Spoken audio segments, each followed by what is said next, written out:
शिवसेना उद्धव ठाकरे गुट के नेता संजय राउत को साल 2022 में करीब 5 से 6 घंटे की ईडी की पूछताछ के बाद गिरफ्तार कर लिया जाता है और इस गिरफ्तारी के बाद करीब संजय राउत 101 दिन जेल में बिताते हैं।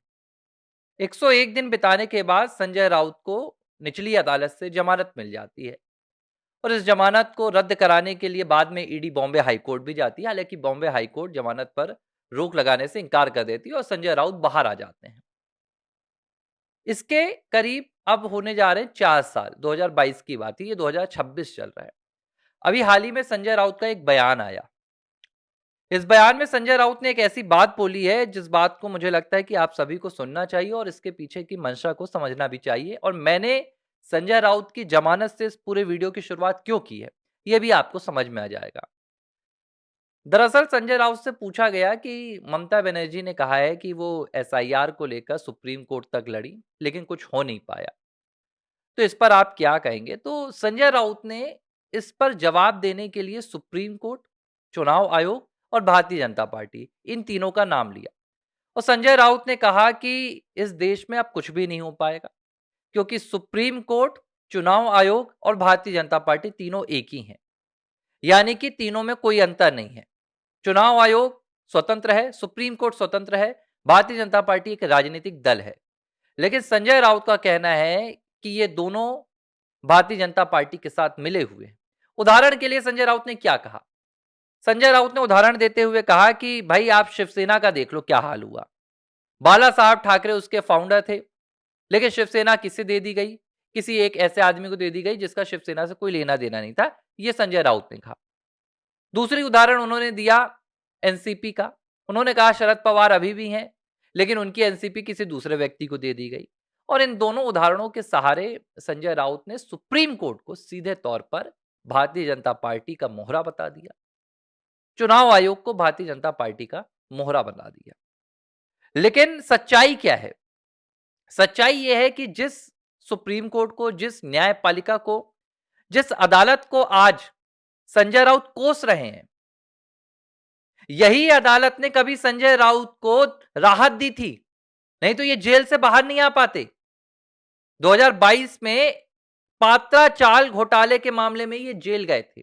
कौन सा घोटाला? 1000 करोड़ रुपए की जमीन का घोटाला। किराएदारों को देना था, पुनर्विकसित करना था चौल। 9 बिल्डर को 900 करीब कुछ करोड़ रुपए में जमीन बेच दी गई। उस घोटाले में ये महाशय जेल होकर आए हैं और इसी अदालत से, जिस न्यायपालिका को ये कह रहे हैं भाजपा से मिली हुई है, बार बार याचिका लगाते थे, लड़ाई लड़ते थे और जब जमानत मिल गई तो बाहर आ गए और आज बाहर आकर उसी अदालत को कोस रहे हैं। यह है इनका सच। भाई आप आज इस मामले में, एसआईआर के मामले में अदालत को दोषी बता रहे हैं, कह रहे हैं कि अदालत, सुप्रीम कोर्ट सब भारतीय जनता पार्टी से मिला हुआ है, चुनाव आयोग भारतीय जनता पार्टी से मिला हुआ है।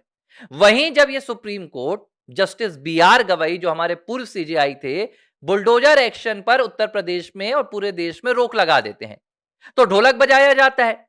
ये विपक्ष के नेता संजय राउत, राहुल गांधी, अखिलेश यादव, ममता सब कहती है कि वाह, सुप्रीम कोर्ट ने भाई भाजपा सरकार की मनमानी पर रोक लगा दी।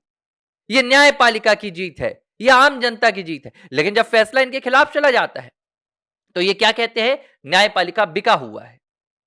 वक्फ संशोधन एक्ट पर जब सुप्रीम कोर्ट ने उस पर कुछ रोक लगा दी, कई उसके प्रावधानों पर, पूरा विपक्ष जश्न मना रहा है आज तक। तब आपने नहीं कहा कि यह सुप्रीम कोर्ट का फैसला हम नहीं मानेंगे, सुप्रीम कोर्ट तो भाजपा से मिली हुई है। जब आप जमानत पर बाहर आते हैं, जब अरविंद केजरीवाल जमानत पर बाहर आते हैं, तब वो सुप्रीम कोर्ट को नहीं कहते कि भैया नहीं, आप तो भाजपा से मिले हो, मुझे अंदर डाल दो, मैं बाहर नहीं आऊंगा। यही हाल संजय राउत का भी है। अभी हाल ही में संजय राउत, उनका एक बयान आया था, मुझे याद है 2000, जब वो भारतीय जनता पार्टी के साथ थे, यानी कि गठबंधन में थे, तब वो प्रधानमंत्री नरेंद्र मोदी की तारीफ कर रहे थे, विदेश नीति के मामले में तारीफ कर रहे थे, कई अलग मामलों में तारीफ कर रहे थे। आज उनसे वही पूछा जाता है तो वो पलट जाते हैं।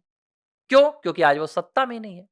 सवाल ये नहीं है, सवाल ये है कि इस तरह के नेता, संजय राउत जैसे नेता, अरविंद केजरीवाल जैसे, ममता बनर्जी जैसे, ये भारत की न्यायपालिका को लताड़ रहे हैं। मैं इस कड़े शब्द का इस्तेमाल कर रहा हूं। अभी इसी महीने की बात है, ये पिछला महीना आप समझ लीजिए। सीजेआई ने क्या फरमान सुना दिया, एक 8वीं कक्षा की पुस्तक में न्यायपालिका में चुनौतियों के भीतर, न्यायपालिका के भीतर भ्रष्टाचार की बात आई, तो सीजेआई, सुप्रीम कोर्ट के तमाम जज बाकायदा भाई सुनवाई कर रहे हैं इस मामले में। सुमोटो एक्शन लिया जा रहा है, जैसे हम कहते हैं स्वतः संज्ञान। कोई गया नहीं अदालत के पास, लेकिन अदालत ने बोला हमें पता चल गया, हम संज्ञान लेंगे। उस किताब को बैन करवा दिया गया, सरकार को माफी मांगने के लिए मजबूर कर दिया गया। शिक्षा मंत्री धर्मेंद्र प्रधान हाथ जोड़ रहे हैं, कांप रहे हैं, सब कुछ हुआ। लेकिन उसके बाद क्या किया गया, उसके बाद कहा गया कि जिसने किताब लिखी है उसको भी बैन करो।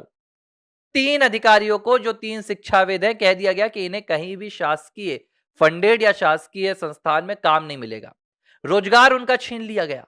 इतना भयंकर एक्शन क्यों? जज साहब ने कहा यह तो न्यायपालिका के खिलाफ साजिश है, हम कैसे बर्दाश्त कर सकते हैं। लेकिन संजय राउत जैसे नेता जो खुलेआम न्यायपालिका को लताड़ रहे हैं, न्यायपालिका को भाजपा के साथ मिला हुआ बता रहे हैं, न्यायपालिका को बिका हुआ बता रहे हैं, तब अदालत मूक दर्शक बन जाती है।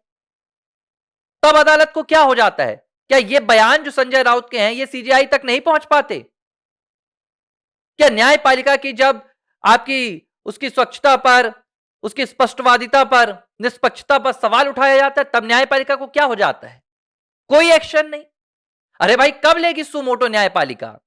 कब सुप्रीम कोर्ट कहेगा कि बुलाओ संजय राउत को, पूछो कि क्या संजय राउत ने देखा है न्यायपालिका और भारतीय जनता पार्टी के बीच में कोई गठबंधन है, कोई कनेक्शन है?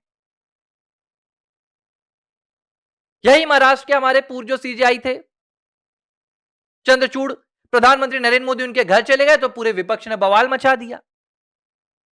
क्या पहले के कोई सीजेआई सरकारों के मुखिया से नहीं मिलते थे? मिलते थे, लेकिन तब इन्हें तकलीफ नहीं होती थी। मेरा यह सवाल है कि अगर न्यायपालिका इतनी स्वतंत्र है, और है, हम तो मानते हैं, तो जब 8वीं कक्षा की पुस्तक पर बैन लगाने के लिए पूरी सुप्रीम कोर्ट एक साथ उतर आई, पूरी सुप्रीम कोर्ट ने भैया बैक टू बैक सुनवाई की, समय निकाला, तो संजय राउत जैसे नेताओं को जो न्यायपालिका को अपमानित कर रहे हैं, न्यायपालिका को बदनाम कर रहे हैं और न्यायपालिका की स्वतंत्रता पर, निष्पक्षता पर सीधे दाग लगा रहे हैं, इनके खिलाफ एक्शन क्यों नहीं होता है? सरकार से तो मैं नहीं कहूंगा कि एक्शन ले सरकार, ये सरकार का काम नहीं है।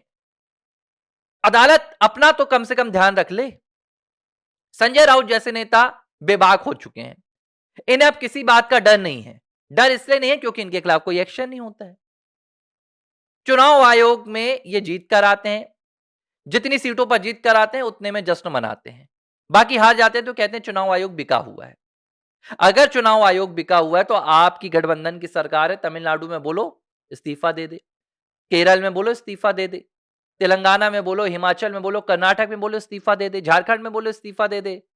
उमर अब्दुल्ला को है तो क्या साफ कहते हैं, भैया मैं तो जब ईवीएम में हार के आया तो मैं चुप हो गया, मैंने मेहनत की, मैं जीत कर आ गया।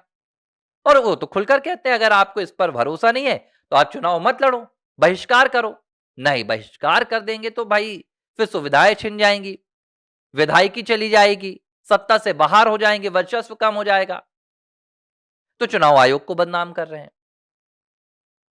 लेकिन दुख इस बात का है कि न्यायपालिका सिर्फ उन लोगों पर एक्शन लेने के लिए आमादा होती है जो गरीब हैं, जिनके पास ताकत नहीं है, जो शिक्षाविद हैं, जो पेंशन पर जीते हैं, जो तनख्वाह पर जीते हैं। लेकिन जो हजार हजार करोड़ रुपए के घोटाले करके जमानत पर बाहर बैठे हैं, अगर वो व्यक्ति भी न्यायपालिका की स्वतंत्रता पर और निष्पक्षता पर सवाल उठाता है और इसके बाद भी न्यायपालिका खामोश रहती है, तो यह सवाल उठता है कि क्या न्यायपालिका सेलेक्टिव डिसीजन लेती है, क्या न्यायपालिका सेलेक्टिव निर्णय लेती है? मुझे लगता है इस बात का जवाब न्यायपालिका को देना चाहिए, सुप्रीम कोर्ट के मुखिया यानी कि सीजेआई को देना चाहिए। एबीसी हिंदी न्यूज, आज ही जुड़िए हर खबर के साथ